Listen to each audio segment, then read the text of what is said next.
आज ओडिशार पारंपरिक प्रसाद चूड़ा घसा। प्रभु गणेशकर प्रसाद चूड़ा घसा।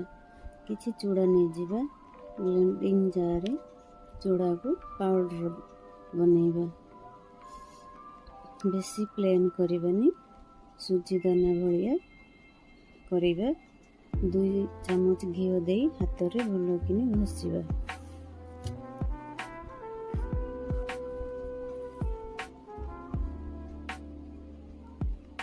किछि गुड़ दबा।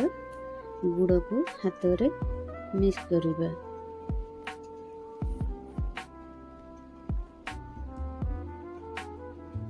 नड़िया कोरा देबा। डालिंब दबा। कदली दबा। सेव खंड नड़िया पिजुली काकुड़ी अंगूर बुंदी सेव गुजराती मर्च गुंड कपूर सबको मिक्स करिबा। चूड़ा घसा केते सुंदर देखा जाउची। भल लागिथिले शॉर्ट रेसिपी लाइक करिवे शेयर करिवे चैनल को सब्सक्राइब करिवे।